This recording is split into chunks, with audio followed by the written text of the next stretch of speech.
యేసు ప్రభు ఒక మాట చెప్పాడు. అది ప్రపంచంలో ఎవరు కూడా అలాగా చెప్పలేరు. అంటే అది ఏమిటి అనుకోవచ్చు. ప్రపంచంలో అన్నీ కూడా కల్తీ ఉంది. పాల్లో నీళ్ళు, నీళ్ళలో పాలు, ప్రతిదీ కల్తే. ప్లాస్టిక్ బియ్యం కూడా దిగుతున్నాయి. అలాగే బియ్యమని రైస్ అని వండుకుని ఉన్నారు. ఇలాగా అలాగే ప్రతిదీ కూడా ఎన్నో రకాలుగా కల్తీ కల్తీ కల్తీ. అయితే ఇది ఏదైనా ఇది కరెక్ట్ అయిన వస్తువా, కరెక్ట్ అయిందని ఎవరైనా చెప్తున్నారా? అది యేసుప్రభు ఒక మాట అంటున్నాడు, అందుకోసం చెప్తున్నాడు. ఏ మాట అంటే బైబిల్లో ఉన్నది, నాలోన పాపం ఉందని ఎవరైనా స్థాపించగలరా? నాలో పాపం ఉందని ఎవరైనా స్థాపించగలరా? చూపించండి అంటున్నాడు. అలాగా వేలుకి వేలు దేవుడు, అది దేవుడు, ఇది దేవుడు అని ప్రపంచంలో ఎన్నో దగ్గరలో అనుకుంటారు. మనుషుల కన్నా ఎక్కువ దేవుళ్ళు. ఎడు చూస్తాడే దేవుడు, కాళ్ళ కింద మీదని చుట్టూ ఎడు చూస్తాడు. బైబిల్లో చెప్పబడుతుంది ఏంటంటే, కాళ్ళ కిందే కానీ, నీటి కిందే కానీ, మీదని కానీ ఎక్కడ కూడాను నేను తప్ప వేరొక దేవుడు లేడు అని చెప్తాడు దేవుడు. అల్లాహు అన్న కూడా అంతే, నేను తప్ప వేరొక దేవుడు లేడు, అందరికీ ప్రభువై ఉన్నాను నేనే అల్లాహు అంటే. అయితే ఆ దేవుడు భూమి మీద జలముల పైన ఉన్న దేవుడే, ఆత్మే, శరీరధారి ఈ భూమి మీద యేసు ప్రభు. ఆయన ప్రవక్త అంటారు ముస్లిమ్స్ నామరు. మా అల్లా కరెక్ట్ అంటారు. అల్లా దేవుడు ఒరిజినలే, అది కరెక్ట్గాను. కానీ ప్రవక్తలు ఎంతోమంది వచ్చి చనిపోయారు. ఎవరు కూడా నీతి వాళ్ళలో లేదు, చనిపోయారు. కానీ యేసు ప్రభు కూడా ఒక ప్రవక్త అంటారు వాళ్ళు. అల్లాకి ఇల్లు వేస్తారు, మంచిదే. అల్లాహు అంటే ప్రభువులకు ప్రభు, ఆయన తప్ప వేరొక దేవుడు లేడు అని, మంచిదే. యేసు ప్రభు ఒక ప్రవక్త అంటారు వాళ్ళు. ఎందుకంటే మహమూద్, వాళ్ళలో కూడా చాలామంది ప్రవక్తలు ఉన్నారు. మహమూద్ ప్రవక్త చాలామంది. అలాంటి ప్రవక్తే ఈయన్ని కూడా అన్నారు వాళ్ళు. అదే అది ఎంతనే ఒప్పుకోరు. ప్రవక్త యేసు ప్రభు అంటే యేసు సలాం ఒక ప్రవక్త. అయితే ప్రవక్తకును దేవునికి తేడా మనం చూద్దాం. ప్రవక్త అంటే ప్రకటించే వాళ్ళది, ఏదైనా రేపు జరగవలసింది చెప్పేది ప్రవక్త. యశ్రీ ప్రవక్త వీళ్ళందరూ అంటే దేవుణ్ణి నమ్మి దేవుని దర్శనాల ద్వారా ఏదైనా జరిగేది చెప్పేది ప్రవక్తలు, దేవునితో నడిచేవారు. అయితే ఈయన జరిగేది చెప్పడం ప్రవక్తే కదా. ఆయన ఏమన్నారు తెలిసి ప్రభు అండి, నాలోనే పాపం ఉందని ఎవరైనా స్థాపించగలడా అన్నాడు. ఏ ప్రవక్తైనా అన్నాడా? ముస్లిమ్స్ దీంట్లో కానీ ఎక్కడ కానీ ఏ ప్రవక్తైనా నాలో పాపం ఉందని ఎవరైనా స్థాపించగలరా ఛాలెంజ్ అన్నారా?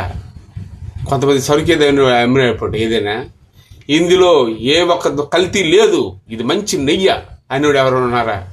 లేరు. ఇది మంచి ఫుడ్ అనేవాళ్ళు లేరు. ఇది మంచిది అనేది, నిజమైనది ఇది నేను అమ్ముతాను కరెక్ట్ చూసుకోండి అని అనేవాళ్ళు లేరు. అయితే యేసుప్రభు ప్రవక్త అని అంటారు వాళ్ళు. యేసుప్రభు ఏం చెప్తాడు? నాలో పాపం ఉందని ఎవరైనా స్థాపించగలరు? ఆ ప్రవక్తలను ఎవరైనా నాలో పాపం ఉంది స్థాపించగలరు అన్నారా? అనలేదు. ఒక యేసుప్రభు అన్నాడు. అదే కాదు, నేను దైవ కుమారుడును అని కొన్ని దగ్గర చెప్పాడు. మనిషి కుమారుడు అని చెప్పాడు. దైవ కుమారుడును, మనిషి కుమారుడును, మెస్సయ్య వచ్చాడంటే సమరస్త్రీ, బోధకుడు, రబ్బీ అంటే బోధకుడు. ఈయన రబ్బీ, ఈయన బోధకుడు అని ఒప్పుకుంది ఆవిడ. ఇంకా ప్రవక్త కదా, ఈయన బోధకుడు. ఆ ఒక సమర స్త్రీ దగ్గరికి వెళ్తున్నప్పుడు ఆ నీళ్ళు దాహానికి ప్రభు అడిగినప్పుడు, మీకు మేము ఇవ్వకూడదు, యూదులు మీరు, మేము సమరీయులు, మీరు యూదులు కాబట్టి అని. అమ్మా దాహానికి ఇవ్వమంటే నాకు ఎవరు లేరు చేదుకున్నట్టు అంటది ఆమె. నీకు 5 భర్తలు అని చెప్పాడు ఆవిడ జీవితాన్ని. చెప్పగానే ఆవిడ, ఈయన మెస్సయ్య, ఈయన సామాన్య వ్యక్తి, ప్రవక్తలు అంటారు కాదు, ఈయన రబ్బీ అంటే ఈయన ఒక బోధకుడు, ఈయన ఒక దేవుని పంపించిన ఒక వ్యక్తి అని పరిగెత్తి వెళ్ళి అందరికి సువార్త ప్రకటించింది. ఆవిడ్ని వెలియేసిన ఒక ఆవిడ చాలా తక్కువగా చూస్తారు. అంటరాని వాళ్ళ కింద మేము ఇవ్వకూడదు అన్నది ఆవిడ నీళ్లు. అలాంటి ఆవిడ ప్రకటించింది. ఈ రోజుని ఎవరినైతే తక్కువ అంచనా వేస్తారో వాళ్ళే గొప్పవాళ్ళు. ఈ ఒక యాజకులు, ఈ ఒక ధర్మం నడిపించే ప్రవక్త అంటే వన్ సైడే చూస్తారు, రెండో సైడ్ చూడరు. ఒక లారీ రెండోసారి దారి ఉంది వెళ్ళిపోతారు, ఇంకో లారీ వచ్చి వెనక గుద్దుకొచ్చేస్తున్నారు చూడరు. అదే నరకం. అటువైపు చూడాలి, ఇటువైపు చూడాలి. 4 దిక్కులు చూసినాడే తెలివైనాడు. ఇటుదారితో వెళ్ళిపోవడమే కదా, వెనక నుంచి ఒక లారీ వచ్చి కొట్టుకుపోవచ్చు. చుట్టూ చూస్తే వెళ్ళాలి. ఏదైనా వచ్చేటప్పుడు మనం రక్షించుకుంటాం. అలాగే సాతాను చిత్ర డూప్లికేట్లు ఎన్నో ఉన్నాయి. అది యేసుప్రభు ఏంటంటే, నాలోని పాపం ఉందని ఎవరైనా స్థాపించగలరా? ఎవరైనా ఇది నా వస్తువు మంచిది అని చెప్పగలుగుతారా? బంగారం ఇది మంచిది అంటున్నారా? ఏమీ లేదు. ఎవరు చెప్పలేపుతున్నారు? అంతా కల్తీ. ఫలానోడు నేను మంచివాడును, నేను సరైన వాడు అని చెప్పిండే ఎవరన్నా? ఏ దేవుడైనా, దేవుడు మనుషుల కన్నా ఎక్కువ దేవుళ్ళు ఉంటారు. దేవుడు అక్కడే ఆది నుంచి అంతం వరకు ఆత్మ ఒకటే. అదే దేవుడు. ఆ ఒక ఆత్మ స్వరూపియే యేసు ప్రభు. యోహాను సువార్తలో ఉంటుంది, ఈ లోకమునకు వెలుగు వచ్చింది కానీ వెలుగుని ఎవరు అంగీకరించలేదు అని వెలుగు అంటాడు. ఆయనే ప్రకటించాడు, ఎవరు కూడా నమ్మట్లేదు. ఆయన పరిశుద్ధుడు, ఆయన శక్తిమంతుడు. ఇప్పుడు మనము ఏదైనా ఒక వస్తువు కొనేటప్పుడు, ఒక బంగారంగానే ఏదైనా తాకట్టు పెట్టేటప్పుడు దాన్ని సరాబు వద్దకు వెళ్ళి ఇది మంచిదా లేదని చెక్ చేస్తాం. అప్పుడు మనం కొంటాం. ఏమీ కాకనే తీసి ఎక్కడెవరో తాకట్టు పెట్టారండి, మనం తాకట్టు పెట్టడం బంగారం కొనడం చేసామనుకోండి, రేపు పొద్దున అది మెస్ అయిపోవచ్చు. అప్పుడు ఏం చేస్తాం? అలాగే మన ఆత్మ మనం పెడతాం. రేపు పొద్దున్న దేవుడు కాకపోవచ్చు, ఇవన్నీ నమ్మినవన్నీ నరకం అగ్గిలో కాలిపోతాం. అప్పుడు నీ బతుకేటి? శరీరానికి సాగున్నా ఆత్మకు లేదు. యేసు ప్రభు అందుకంటే నేనే సత్యం, నేనే మార్గం, నేనే జీవం అన్నాడు. ఆయన చంపించి మొక్కలు చేసిన అబద్ధం ఆడలేదు. ఇంకోడైతే పరిగెత్తడు ఇది కాదని. పేతురు అనేవాడు నేను అబద్ధం ఆడను, నీతిగా నిలబడతాను అంటాడు. యేసు ప్రభు శిష్యుడు అక్కడికి వచ్చి ప్రభువుని సిలివేస్తున్న టైం ఇప్పుడు ఈయన ప్రభుతో తిరిగిన వ్యక్తిలాగా ఉన్నాడంటే నేను కాదు అని అబద్ధం ఆడేస్తాడు. ప్రభు ముందే చెప్తాడు, నువ్వు అబద్ధం ఆడినప్పుడు కోడి 3 సార్లు కోస్తుంది అని. రాత్రి వేళ ఆయన సిలివేయడానికి తీసుకెళ్ళారు. నిజమే, కోడి కోస్తుంది. అప్పుడు పేతురు అనుకోండి, దేవుడు ముందే చెప్పాడు నా బతుకు గురించి. ఎందుకంటే మనుషుల గురించి చెప్పేది మనిషి నిలబడాడు. ఏదైనా భోజనాలు ఊరందరూ వచ్చేస్తుంటారు తినడానికి. ఎవరికైనా పెట్టడంతో ఒక్కడు పెట్టడం. కొన్ని ఏరియాల్లో ఫంక్షన్లు అయినప్పుడు అక్కడికి చెప్తే మీ ఇంట్లోనే ఎవరో ఒకరు భోజనం పెళ్ళి అవుతుందంటే ఒక 50 రూపాయలు వేస్తారు. ఆడితో పాటు 10 మంది వచ్చి తినేస్తారు అందరూ. అలా కూడా ఇంత పరిగెడతారు తిండి గురించి, ఆటల గురించి. ఇక్కడ ఏంటంటే తాతల ఆస్తి మనవడికి హక్కు. అమెరికాలో మనవడు అన్నారు, తాత ఇక్కడ బాగోలేదు, మీరు వచ్చి అంటారు బాబు అంటే, ఆస్తిలా మాకు వస్తే మా నాన్న నా తాతవే చనిపోయినట్టు అన్నారు. పరిగెత్తి వచ్చేసారు ఒకరు చాలామంది అమెరికా నుంచి. రాగానే దగ్గరికి వచ్చాక తాత ఆస్తి ఉందని నీ పేరు నాకే వస్తా, తాతల ఆస్తి మనవడికి హక్కే కదా అని వచ్చేసారు అక్కడి నుంచి. ఇప్పుడు కాదురా ఇంకోసారి చెప్తున్నాను కానీ వెళ్ళిపోయారు. మళ్ళీ ఇంకోసారి పోయి వాళ్ళకి ఫోన్ చేశారు, రండి రా మీ తాత రమ్మన్నాడు అని. ఏవో ఆస్తులతో వచ్చేసారు.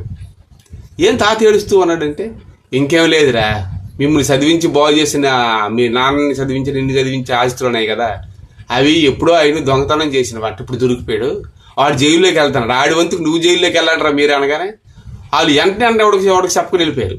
తాతలు సంపాదించిన ఆస్తుల గురించి అయితే వస్తారు కానీ వాడి దేంట్లో ఇరికిపోతే ఆడి వంతుకు జైల్లో ఉండడానికంటే ఒక్కడు ఉండడం. ఈ పరిగెత్తి వెళ్ళిపోయారు. అలాగే కష్టం వచ్చిందని ఒక్కడు కనబడండి, సుఖమైతే పులోమని వచ్చేస్తారు. ఇది మావాడు, ఇది మావాడు. మన తాలూకుడు ఎవరు ఎమ్మెల్యే ఎంపీ అయిపోయాడు అనుకోండి, ఆడు మా తాలూకా, ఆయన తాలూకా అని అంటారు. వాడు ఎంపీగానే ఏదైనా అయిపోతుంది. మన చుట్టాలు ఎవరైనా అప్పారావేనా, అప్పారావు గారు ఆయన ఎమ్మెల్యే ఎంపీ కదా మావాడే అంటారు. ఆడు లక్షాధికారి అయిపోతే వీడు మావాడే అది లక్షాధికారి అని. ఆడు భిక్షాధికారి అడుక్కుంటాడు, నాకు ఇల్లు ఎవరైతే మావాడు కాదనేస్తారు, ఎందుకు పరుగు పోతుంది. ఆడు వాడు పనికిరాని కదా వీడు కాదనేస్తాడు, బీదవాళ్ళు ఎవరిని మావాడు కాదనేస్తారు. ఆడు ధనవంతులు అయితే వాడు మావాడేనండి అని వాళ్ళు చాలామంది ఉన్నారు. అందుకని యేసు ప్రభు చెప్పింది ఏంటంటే, కొన్ని దగ్గర ప్రభు చెప్పాడు. ఏం చెప్పాడంటే, మృతులు దగ్గర బోధిస్తున్నప్పుడు మంచి బోధ, అందులో ఒకడు వినకొని వెళ్ళిపోతుంటాడు, మావాడు వాడు చనిపోయాడని. అప్పుడు ప్రభు అన్నాడు, మృతుల దగ్గరికి వెళ్ళనేమో అనేసాడు ప్రభు. ఎందుకంటే శవాలు అసలు ఆల్రెడీ శవమే, పాపమేది. ఆ శవాల దగ్గరికి వెళ్తాను కాదు, జీవం గల వ్యక్తి ఇక్కడ ఉన్నాను, నేను జీవం గలవాడును, చనిపోయిన కూడా లేపిన వాడు నేనే, నా దగ్గర వండుకొని మీరు ఎందుకు వెళ్ళిపోతున్నారు? ఇంతకన్నా జీవం ప్రపంచంలో లేదు. మీరు వెళ్తే మీరు మృతుల దగ్గరికి వెళ్తారు, వెళ్ళే అనేసాడు ప్రభు. అందుకని చాలామంది ఇది దేవుడు అది దేవుడు ఇది దేవుడు అని కొట్టుకుపోతాను. కానీ ఒరిజినల్ దేవుడు నేనే దేవుడిని ప్రభు చెప్తాడు. ఎవరికి అప్పు ఇచ్చేప్పుడు మనం ఏం చేస్తామంటే, ఆడికి అప్పు ఇచ్చే ముందు వీడు మంచోడా లేదా అని ఆలోచిస్తాం. అన్నీ తెలుసుకుంటూ వాడికి అప్పిస్తాం. ఆ డబ్బులే ఇవ్వడేమో వాడికి కరెక్ట్గా ఇస్తాడా లేదని తెలుసుకొని, అలాంటప్పుడు ఆత్మకి సావు లేదు. ఆత్మ నిజమైన దేవుడు నేనే అని ప్రభు చెప్తున్నప్పుడు నాలో పాపం ఉందని ఆయన స్థాపించగలరా మీరు అని అడుగుతాడు ప్రభు.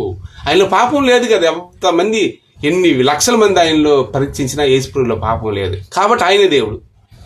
ఈ ప్రపంచంలోకి అందరికన్నా పాపం లేనివాడు నేనే అన్నాడు. రైట్, నిజమే, ఆయనలో పాపం లేదు. ఒక పెళ్లి చేసుకోలేదు, లేదంటే స్త్రీలు ఇది కానీ అది కానీ ఇది కానీ లేనిపోయిన ఏ ఆలోచనలు ఏమి కూడా ఆయన పెట్టలేదు. కేవలంగా మానవుడు పరలోకం రావడానికి నేనే సత్యం నేనే మార్గం అని ఆయనే దేవుడని తెలియపరచడానికి వచ్చారు. అంతే. Thank you. వాక్యాన్ని షేర్ చేయండి.